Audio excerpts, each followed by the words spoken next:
Maximum News, Gamescom happened this past week. Do I know what it is? No. See, Saib, when it comes to certain things as gamers, we recognize them not for what they are, but what they mean. So I'm talking about E3, Tokyo Game Show, Gamescom, the Game Awards.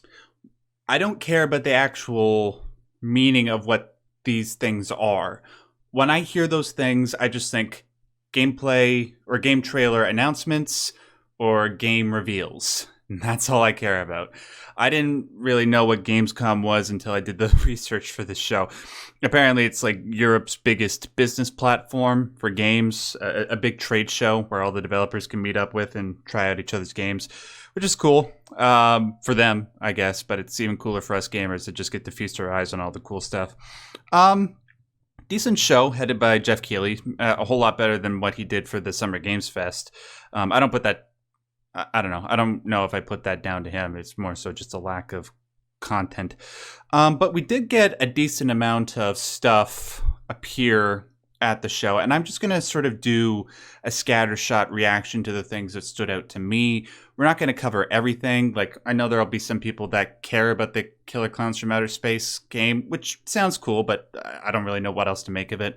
I'm just going to focus on Oh my God, they're back again? What? Yeah, they're back in the game. I gotta talk to the local militia. We gotta organize a defense. Oh wait, it's a video game. Yes. Right, video game. Yes, of course. Yes, of course. There's no large group of aliens who dress like clowns descending on humanity. Yeah, that's so crazy. Some people have Vietnam flashbacks. Other veterans. Well, we'll not get into that. So just I'm not going to go in order the things that were announced like chronologically in regards to the show. I'm just writing them down in terms of like what really stood out to me. So first of all, Saib, this Lies of P game, which low-key I think should have been called Pinocchio Becomes Human, like Detroit Become Human. This game, the more that I see of it, the more I'm impressed. A lot of people are making comparisons to Bloodborne, and it's totally understandable why.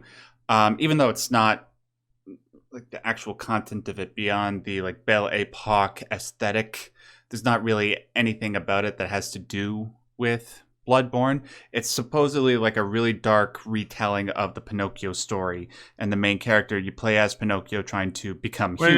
Wait a second. So you're telling me that there's a darker version of a story that features around an old man who has no family, no heir, who desperately tries to create a son out of wood, prays to some higher power that he might become, filled with life. The child then goes on this journey where he watches as evil creatures consume weak-minded fools, gets eaten by a whale, and does a whole bunch of other things most people would consider crazy and horrible. Yes. Although, was the whale in the original Pinocchio tale? Like, I know it was in the Disney version. Yes, okay. it was because it's one of the core tenets of that story. Yeah, and that is the descending to the abyss, underworld. Descending to the underworld to save the echo of your father or your father or something. Like that. It's a very that story in and of it, like that story has been in the human consciousness for as long as we've had consciousness. As long as we've had record. It's like there's a bunch of things that are like that, including a particular thing that you do with a bear skull. And it's like there's records of that on every single continent. It's quite insane. But anyways, it looks despite my gentle poking at it, it does look good. And I think any type of game that features more of a Soulsy thing is a good thing. I don't think it's. I don't think you could oversaturate the market unless that's all there was. But even when you do, it's like a game like this is very similar in a lot of ways to some of the other like games that are really popular right now, including things like Tower of Fantasy. Tower of Fantasy's kind of got that same vibe of like giant open world exploration. Discover things, and I say this, but people sometimes they take offense to it. I'm just using it as a light, it's a similar vein genre. It's not the exact same thing, Right. obviously. It's just in the same genre. You could include like Skyrim in it, but Skyrim's more like story or orientated or but I still think it's good. And then you take a look at obviously like Zelda and the open world that they created there. It's like it's all fairly similar, and I do like that. I think that it's a wide genre. It's not a super narrow genre. Some people think that, oh, if it's going to be a Souls game, it has to follow like the exact same like structure and very, very narrow thing. And well, in terms of combat, yeah. it has to be pretty much the same. But everything else, I understand what you're saying. Yeah. It does tend to vary. Well, and I mean, there's there's dodges and all kinds of stuff like that, and that's good. That's great. I think that's fine. Yeah, it seems to be providing us with that. And hopefully, even though there are a good deal of Soulsborne clones, and that sounds bad, but you know what I mean, not a lot of them have stuck. Like, the only one that I can think of, aside from the From Software games that are Souls-like, that have been, like, really popular and really good, are the Neo games. But aside from that, games like Mortal Shell, Lords of the Fallen, which literally I only learned about because the Atlas Fallen and then the Lords of the Fallen was announced at Gamescom. They haven't really stuck, but this looks intriguing enough. It looks like enough love and effort has been put into it that it might be the next big thing. But we'll see. We don't have a release date yet. We only know that supposedly it's coming out in 2023. Next, Dead Island 2. Yeah, we talked about it last week. It got leaked out before it was supposed to be revealed at Gamescom. Looks slick. It looks pretty polished. I wasn't really expecting anything because the game has been like this big joke for the last 8 years in the consciousness of gamers. But then we saw the gameplay and it looks okay.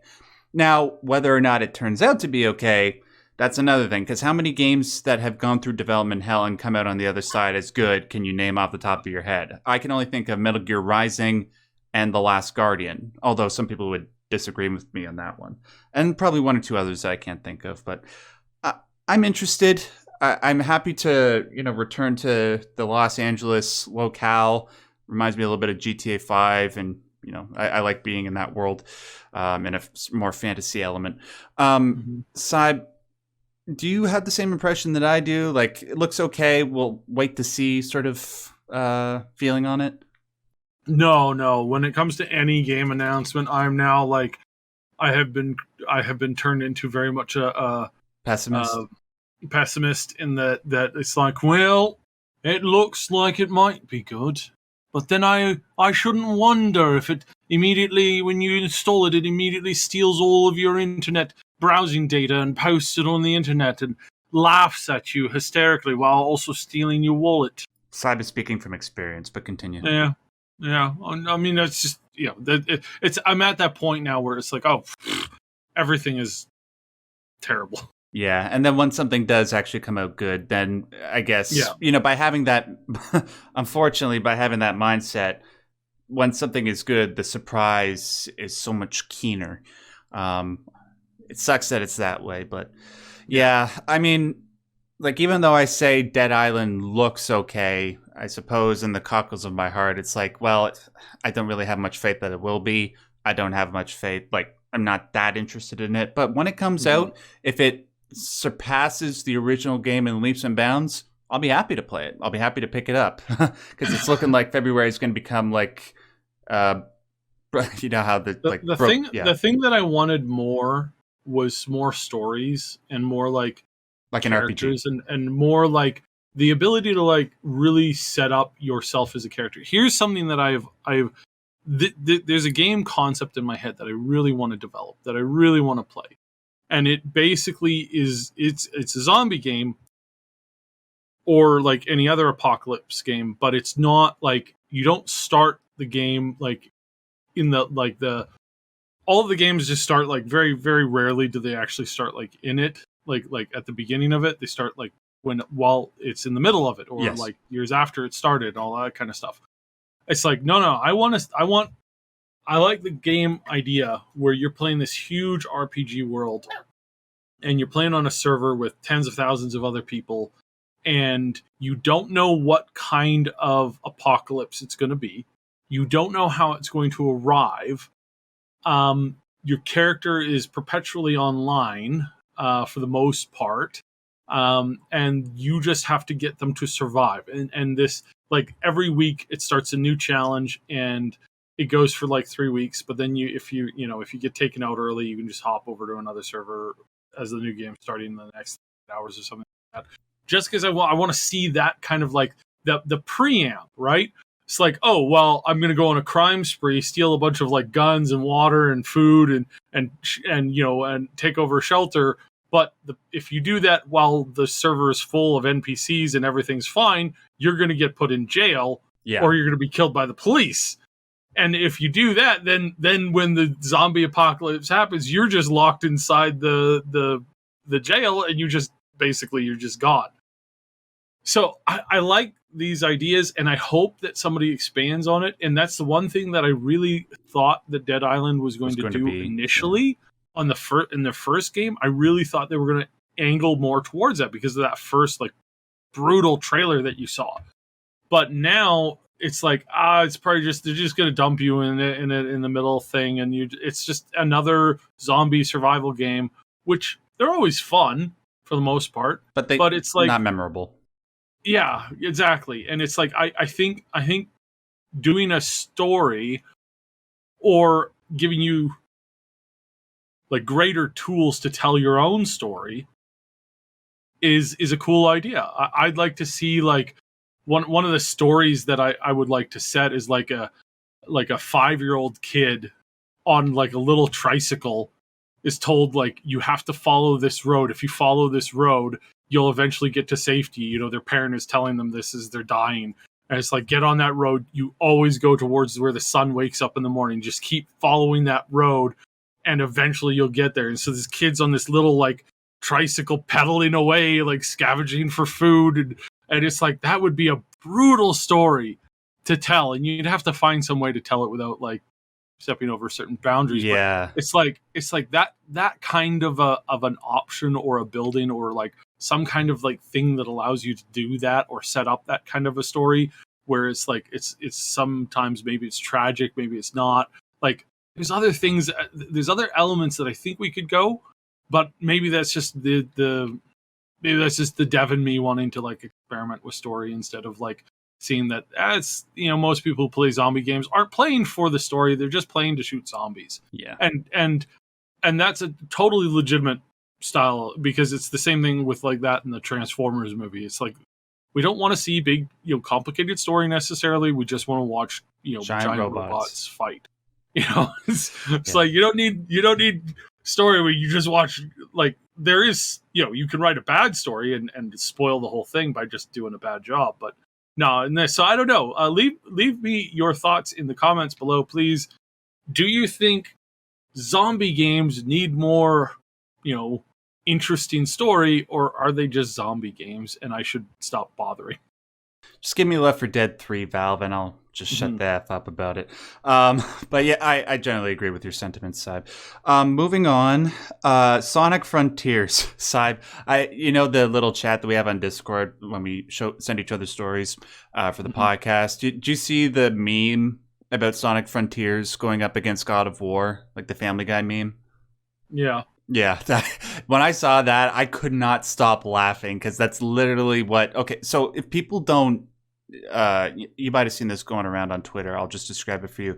There's this one episode of Family Guy where, the apocalypse happens and Joe, the guy in the wheelchair, his wheelchair gets melded into the ground so he can't move. Same with his legs. And then this giant radioactive rat, like straight out of Skyrim or something, walks over to him and intimidates him. And then Joe just looks in his face and he's like, "Bring it on! Bring it on!" And then the reason why I mention this is that in this meme, the rat, they have the God of War Ragnarok label over him. And then Joe has the Sonic Frontiers label over them. And why that's relevant is because according to, what we got in regards to Sonic Frontiers at Gamescom, they're both coming out on the same day. So good luck. I don't know. Like, maybe that's either a big vote of confidence for Sonic Frontiers and its quality, or they're just like, nah, we'll just put it out there against Ragnarok. Maybe some people who aren't, the few people in the world that aren't interested in that game will pick it up. You gotta do that. I mean, it's Game of War. Sorry, not Game of War. Oh my goodness, God of War. God of War is not it's not for kids, right? Like, I would hope that it's not for kids. I mean, I don't know. Sometimes it's very questionable what parents leave their kids to play video games with. Yeah. So GTA 5, come on. Yeah. But it's interesting. It's a bold move, Cotton. We'll see how it turns out. Man, I hope Sonic Frontiers ends up being good, like better than what those initial gameplay trailers have shown us. Yeah, I hope it's good. I hope it looks good and it like feels good. Yeah. Well, we'll see. Only a couple more months to wait in regards to that. The Outlast Trials. I'm not a big Outlast guy. I did not like Outlast 2. I do appreciate the lore behind the games. And it seems like with the trailer that we got at Gamescom, they're going to be going deeper into the parts of the lore that I'm really interested in. So in case you guys don't know, Outlast, slight spoiler alert, it's been out for a while. It's about government experimentation into the human mind. And it's actually based off of real stuff that happened in America called the MK Ultra experiments. It seems like the Outlast Trials is going to be going back to the 60s during the Cold War, during the McCarthy era. I've been wondering when they were going to, showcase that whole dolphin and woman experiment, I just thought that the whole bestiality angle was like, not something that they would cover, but I guess this stuff happens. I'm sorry, no, that's a different American government experiment that they did. Right. I'm sorry. I do not want to know. I should emphasize that a little bit better. I'm sorry. Yes, the American government does all kinds of really screwed up experiments. Oh, Lord. I mean, I don't like communism at all either, but to go as far as what they did in regards to MK Ultra, that was messed up. But it seems like with this game, they're going back to sort of what they originally did, like the evil company in that game. And because of that, I'm interested in the story. I don't know if the actual game will turn out well. I know my buddy Corbin's going to be happy, though. Saib, any interest? No. I typically stay away from stuff this is based on a real American government experiment. It's like, yeah, I know, and unfortunately, that's all bad. Yeah, it's really bad. Excuse me, pardon me. It's not as extreme as Outlast puts it, but yeah. Yeah, no, it's not as extreme as they put it, but truth is always stranger than fiction. Yeah. You wouldn't think that the American government spent, a lot of money to infiltrate MMOs such as World of Warcraft with federal agents. But yeah, they did. Jeez.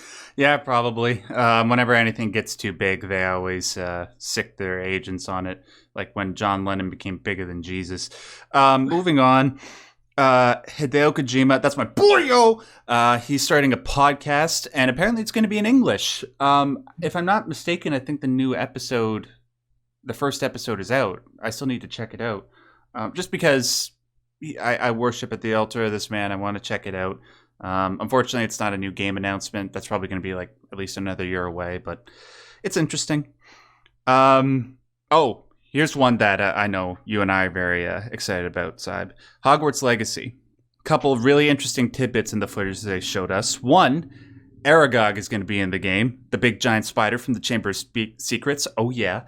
And also, you can cast the 3 Forbidden Curses, which is really intriguing given, Harry Potter has more of a child-friendly element, even though there is some dark stuff in it. But to be able to cast the 3 Forbidden Curses is interesting. So, for people who don't know, in the Harry Potter universe, there are 3 titular Forbidden Curses. Sorry about the noise in the background. It'll go away.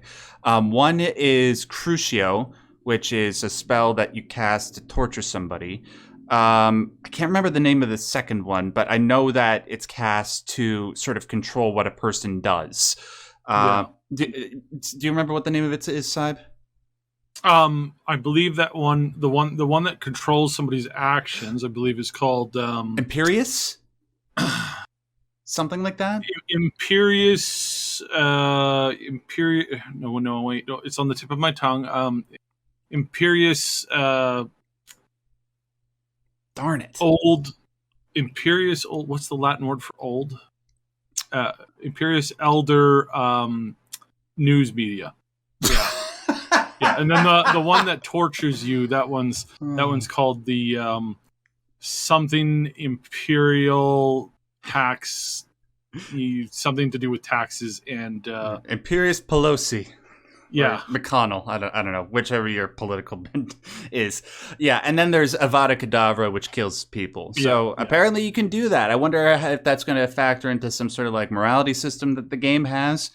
Whatever. That would honestly be pretty cool. I mean, that would be pretty going around and killing everybody at Hogwarts. Oh my god! Like I'm expecting this game to be hella immersive, but if you can go that far, man, this will be the ballsiest game ever. And dude, just the more that I see about this game, the more excited that I get. I cannot wait for February.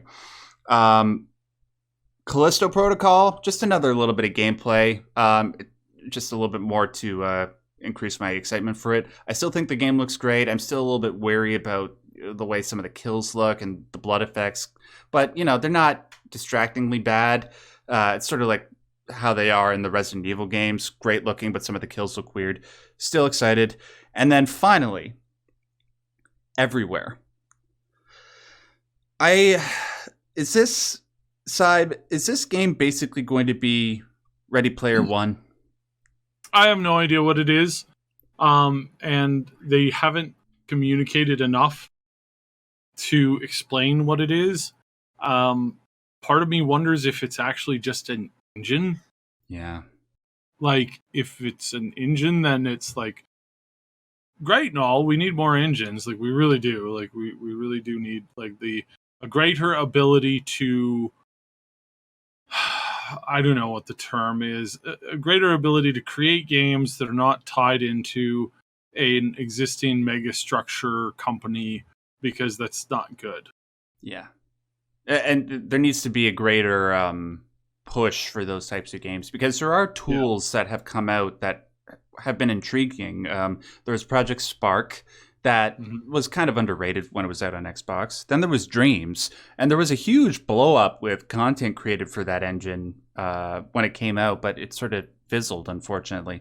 Hopefully with Everywhere, we might be able to get it across that creative hurdle where everybody starts using it. If anybody's going to be able to do it, it's going to be Leslie Benzies, who is the head of this project. And in case you guys don't know who Leslie Benzies is, he is the king of open world games. He was the guy who was the head of Rockstar North, the guy who headed up Grand Theft Auto 5 and Red Dead Redemption 2, both of which are in my top 20 games of all time. So if anybody is most qualified to pull it off, it's him. But like Saib said, it might just be too good to be true. Might not. Who knows if anything will come out of it. I hope it does, though. It'll be interesting. All right. That's everything that sort of stood out to me that came from Gamescom. Saib, was there anything else that I missed or that you wanted to bring up?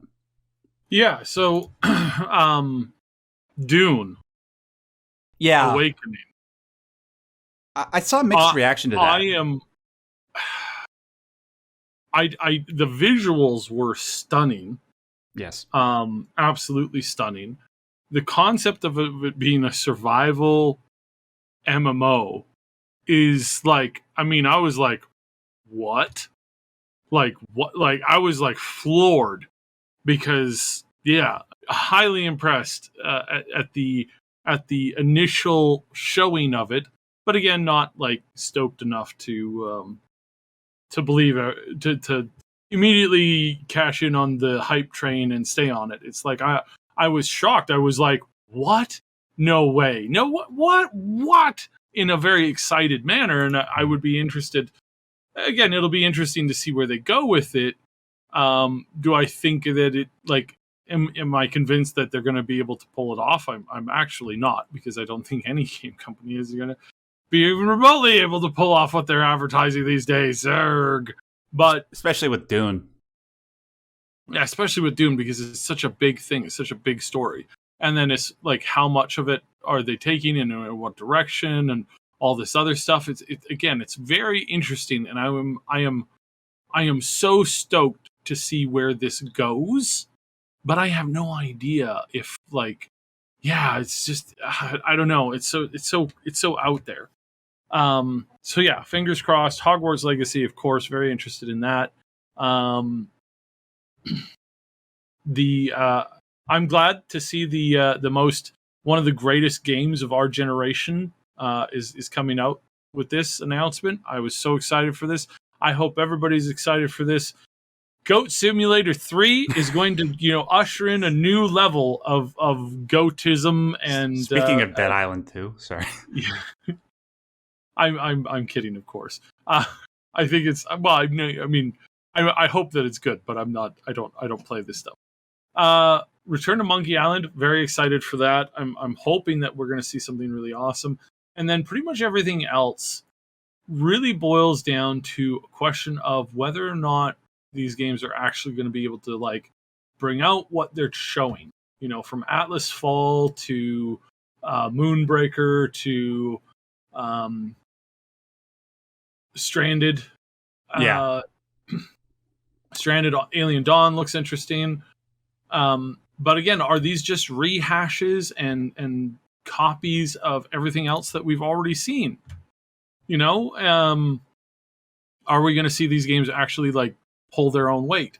And things like Homeworld 3, I am a big Homeworld fan. I do love Homeworld. I do like the concept. I played the early ones in the early days, and I think they're great. But I'm not sure if it's in good hands right now or not. So I'm not willing to say, hey, it's garbage.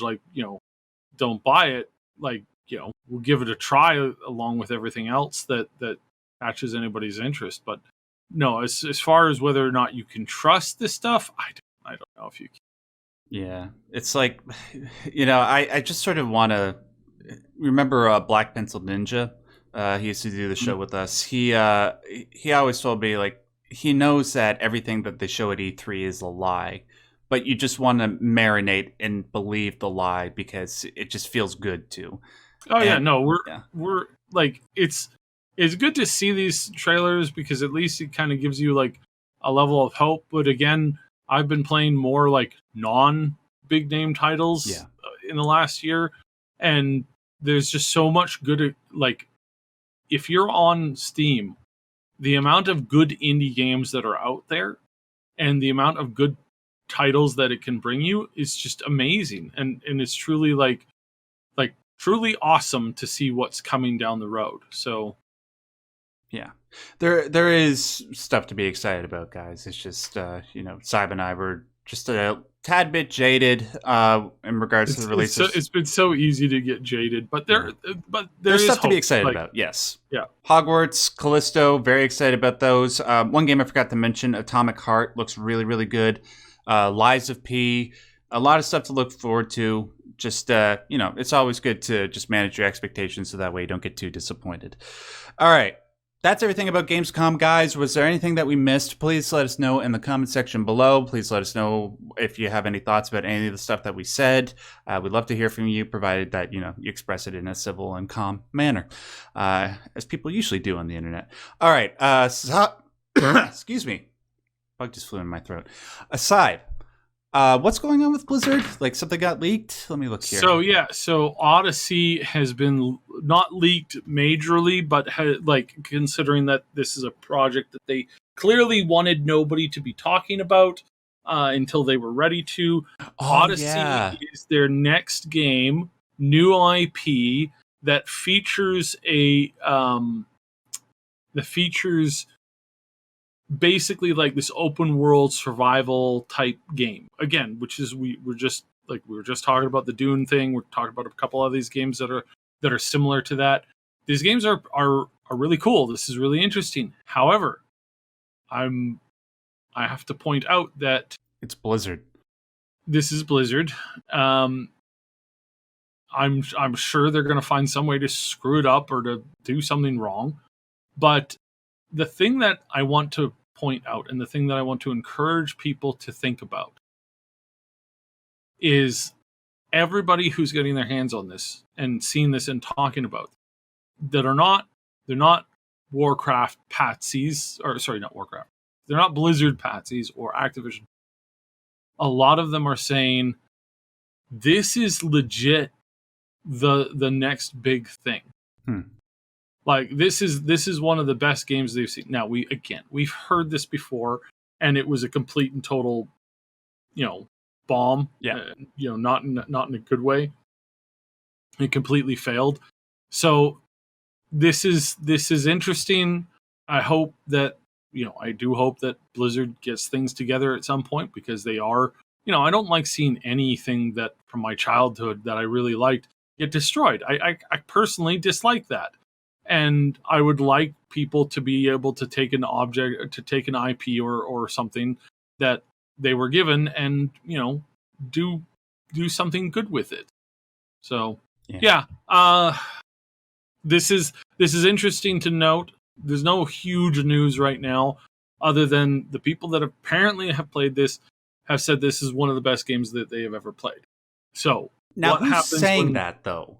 Mostly like people who are like, they're like industry people who typically, like, they're industry people who aren't necessarily like salesmen, right? They don't sell games, they don't talk about games, they don't hype games. They're not shills. They're not shills. They played it, they got their hands on it, and they're like, dude, this is legit. This is legit, like really, really, really good. Like, Warcraft in its early days, Overwatch in its early days, that kind of like addicting, amazing fun. Now, will they find some way to screw it up? Like I said, I'm almost positive. Yeah. But I'm hoping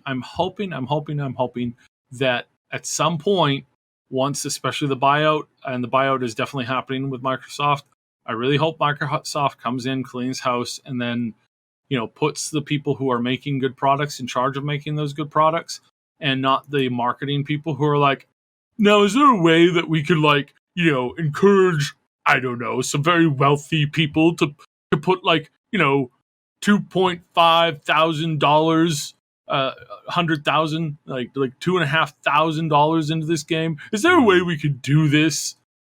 It's like, how games sometimes have tournaments and they have prize pools? Oh yeah.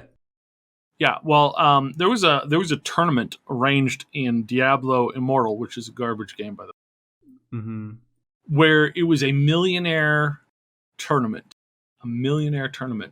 but they weren't giving away $1 million. It's collectively everybody who was in the tournament had to spend over a certain amount, and that amount exceeded over $1 million. Oh my God. Yeah, that's kind of messed up. Why? These goddamn whales, they're not your core... yeah. Those aren't whales. Those are like krakens. Like, yeah. I don't know. So I had it explained to me this way: is like a dolphin is somebody who spends less than you would spend in any other game. So like, let's take one of my favorite games, which is Stellaris. I think I've spent close to like $250, $300 on Stellaris over the past like 6 years, because it keeps coming out with new DLC, and it's all really, really good DLC, and I buy every expansion that they put out. It's not a microtransaction game. It's just they continue to make content for it. There are people, and Paradox is really good with that, by the way. So they have the Kings, where you play as a king or an emperor, and again they have tons and tons of expansions for that. There's other games that if you collected every single thing, I mean, if you bought every version of Skyrim, you would have spent over $150 on that. Yeah. So apparently that's a dolphin. People who've spent over $1,000 on one game, they're typically considered like whales. And then Krakens were considered to be anybody who spent more than $10,000 on a video game. I don't know what the term for people who spend over $100,000 on a game is. Cthulhu's? Like what do you, yeah, Cthulhu. I think, yeah, that's probably a good term. You know, some dredge beast that just destroys all life around them. Yeah, that's appropriate. Yeah, Yeah. yeah. So Blizzard doing Blizzard things, but hopefully this game is a return to form, because again, I don't wish that the entire Blizzard company crashes and burns. I think there's a lot of aspects of it that need to crash and burn. Yeah. But I don't think everybody is inherently bad there. There's a lot of people who are working there that are just working there because they grew up loving this thing and it's their dream job. I hope they get paid a normal, decent wage for that, and B, I hope they make good games and good products, because it's not bad, or it's not a good thing when you destroy it. So yeah, we'll see. Yeah. Speaking about being jaded, like I agree with everything that you said, dude. It's just unfortunately, like, hopefully, like you said, after the buyout happens, things will start to get restructured and we'll get quality Blizzard games again. You know, the games that we love them for. But as things are right now, I have zero reason to be excited. Anyways, one thing that I do have 100% reason to be excited about, I'm surprised that I'm saying that, is the Bioshock movie. So we talked recently, like maybe a couple months ago, Netflix announced via Twitter that a Bioshock movie was coming from their platform. Normally, up until recently, when it comes to video game related properties that are produced for like in TV format or movie format, normally they suck. They're not good. But we've been seeing a little bit of a turnaround in regards to that lately. We got Arcane, obviously that's the greatest example of that. But we also got the Sonic movies, which, you know, aren't great, but they're charming, they're good.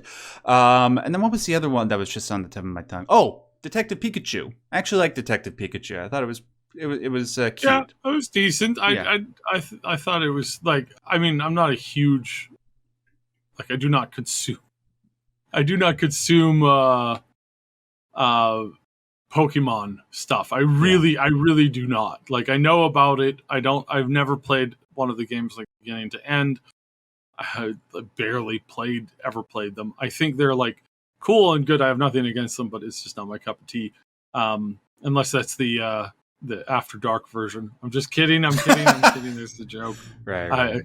I would ask, I wonder if that exists, but then I remember Rule 34. Yes, it does automatically. But no, just overall, I think, you know, we're headed in a positive direction, it seems. We've been headed in a positive direction with video game movies, and hopefully they don't continue to screw up. I mean, I hope, again, fingers crossed, because I really want some good video game movie content to come out. It would be really nice if they did that. Yeah, the worlds of video games, a lot of them are primed for really good storytelling where you're not taking as much of an active role as you do in games, but more of a passive viewing experience. And thankfully, it seems that, you know, with the entertainment industry broadly, video games, movies, TV, they realize now that recognizable IPs are their best bet. And so because of that, they're going to the video game sphere, greenlighting projects for movies and TV based on those IPs, and for once, putting actual talent behind them. And with Bioshock, it seems like this might be the most exciting example of real talent behind a movie that, like, might be the biggest that I've seen for a video game project so far. And the reason why I say that is because via Twitter, a couple days ago, Netflix announced the director and the writer for the Bioshock movie. The director is Francis Lawrence. He directed I Am Legend and The Hunger Games: Catching Fire. And the writer side, is Michael Green. And he wrote Logan, like the X-Men movie, Logan, Blade Runner 2049, American Gods. All are just off the chain in terms of entertainment. So the next question, the next big question I would say is, have they or will they be bringing on the because you mentioned the guy from Hunger Games. I'm hoping that they've decided to bring on that amazing musician, that everybody loves, attached to that, who created one of the most amazing theme songs ever, Mr. Randy Marsh with Hunger Games, yeah, yeah, yeah, Hunger Games, yeah, yeah, yeah. Was Lord behind? Like, did she do stuff for the Hunger Games movies? I didn't know that. Lord did. No, Yeah. It's been a while since I've seen them. Okay. So in regards to the Hunger Games, I think if anybody didn't get the joke, it's the Randy Marsh as Lord, from South Park. Feeling good on a Wednesday. Yeah, it was so good. Yeah, but the Hunger Games, I've only seen the first 2 movies. I read the books. I would say I'm actually a fan of the property. Catching Fire was a really damn good movie. I had very few complaints about that movie when I saw it. It was like very, very well directed. I Am Legend, the script for half of that movie was really damn good. The other half, not so much. Are you talking about the original one or the Will Smith one? Will Smith one, obviously. Yeah. Okay. Have you ever seen the original I Am Legend with, is it not Brian, Charlton Heston? Yeah. No, I never did. Okay. The new one with Will Smith, the first half of that movie is really damn good. It's the second half. And even though, like, the second half, it's not due to the directing that it was bad. It was the script. But, okay, so for that reason, I'm happy about Francis Lawrence. But Michael Green, Logan, in my opinion, top 5 comic book movie ever made. Blade Runner 2049, my favorite movie the year that it came out. I've never seen American Gods, but all I've ever heard about that is just wonderful things. What are they going to give us with this Bioshock movie side? This is my big question is, are we going to be getting Bioshock 1, 2, or 3? 1. I mean, like, if you look at the tweet, it's the big daddy and the little sister. Okay. It's the most, like, people like Bioshock Infinite. I like Bioshock Infinite, but when people think about Bioshock, they don't think about, what's the name of the city in the sky? I know the one under the sea is Rapture, like the one. Yeah, but you know what I mean. Yeah, I'm not sure. But yeah, you're like, I hope that they stay with that, because that would be good. It's going to be expensive as hell, but I think Netflix can afford it.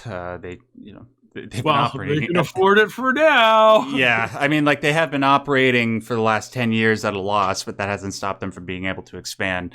And I think they do seem to be taking this Bioshock movie seriously. I do hope to some degree that Ken Levine is involved, not necessarily in writing, maybe more so just as a creative consultant, because he does have a very cinematic mindset, and I think having him around to sort of maintain the elements of Bioshock that are so charming would be good.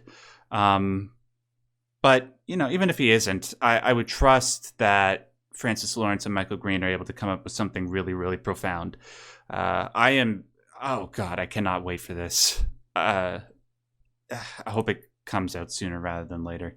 Saib, do you have any other thoughts before we move on to the final story? Nope. Okay, yeah. Just make it good. Don't make it crap. Seriously. Yeah, Hollywood is so stupid. Yeah. Yeah. Anyways, let's move on to the final one. This one should be relatively quick. So yesterday, I told you that it's looking like Amazon was going to be buying up EA. Looks like I was a little bit quick on the gun, like the guy who posted that story. So, let's go back a little bit. So I remember, Saib, I think we did talk about this on the show. I think it was back in May when it was originally announced. EA was looking into being acquired as a company by some of the major, like, I'm talking Apple, talking Disney, which would be weird because, they sort of messed up Battlefront and Disney wasn't very happy about that. But them, Amazon, but that was all we heard about it. And from what I understand, that report was legit. Like, according to NBC Comcast, they double verified that they were looking into it, but it seems like nothing really came out of it. Well, there's a Swedish outlet, a partner of For the Win, which is a division of the USA Today. It's called GLHF, which stands for Good Luck, Have Fun, in case you don't know the gaming lingo. They reported yesterday, we're releasing this on Saturday, so that would be Friday. Is that what that means? Oh my goodness, I need to apologize to a lot of people. Oh my God, goodness. What did you do? They were swearing at me. I was always like, yeah, you too, buddy. Oh, wait a second. Wait. No, that works. Okay, that works. Okay. Whew. Okay. Right. Yeah. You don't have to clarify anything. Yeah, no, don't have to clarify anything. Gee, I'm glad my insults often sound like, positive reinforcement. Well, I mean, we are Canadian. That tends to happen, right? Yeah. So, it is technically illegal for us to be rude. So right, it's the one thing that we have. Why everybody around the world. That's why the Americans pretend to be us when they go to Europe. Anyways, so they reported that Amazon was going to announce an acquisition yesterday on August 26th, Friday. They jumped the gun. Unfortunately, though, the story went out very quickly and got around the web before people could debunk it, which tends to happen in the modern era. Bloomberg Terminal said no, and they were citing CNBC as their source that this actually wasn't happening. And apparently, it gets worse. The more they look into it, the guy who reported it said that the source was unnamed and unvetted. So. It's just a big mistake. Professional games journalist, yeah. Games journalist got something wrong? Oh, you don't say. I know I'm being a little bit of a shit, but Yeah. Well, it's games journalism, man. It's been a meme for the last 10 years for a reason, learn to code and all that. Oh, great. Well, just by saying that, we probably just got demonetized. I'll edit that out later. Yeah, just we figured we'd clarify just in case people read this and didn't hear any follow-up on it. EA is not being bought by Amazon. Probably best that they don't, I would think. Mm-hmm. Yeah. So, Saib, any thoughts on this? Not surprised? Yeah, not surprised, yeah. Yeah, I'm not surprised. Yeah, and the guy who reported it, he didn't really handle it that well either. He sort of gave an attitude about it on Twitter afterwards, instead of just apologizing and moving on. And, people, it happens that journalists get things wrong, and it's not good, but you forgive to an extent and move on as best you can.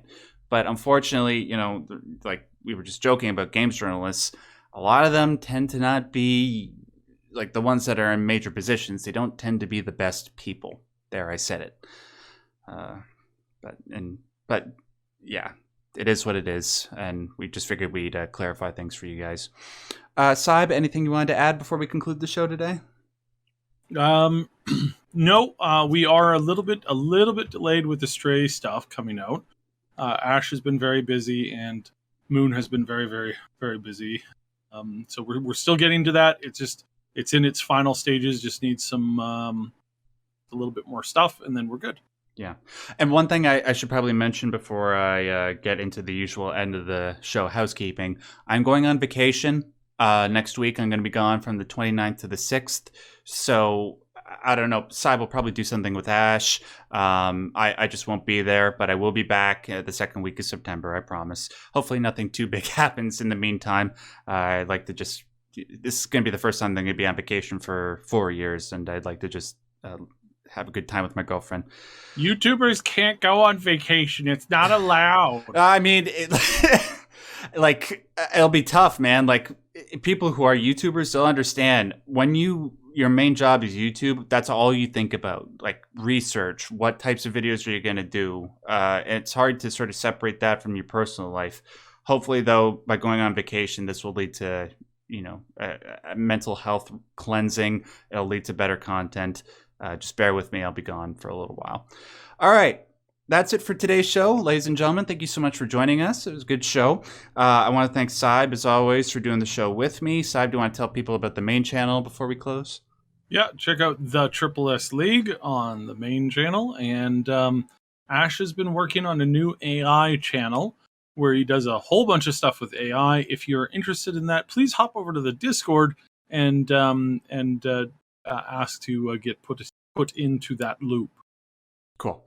And you guys could just find me on all the regular forms of social media, just at Max Derrat. I will put links to my stuff and the stuff that Syb mentioned in the description box below. Make sure you hit the like button because that helps us out a lot. Make sure to subscribe so you don't miss out on any future Maximum News episodes. Thanks again, guys. And until we do this again, well, I'll be back in a couple of weeks, but whenever the next show is, just want to remind you, as always and as per usual, stay yellow.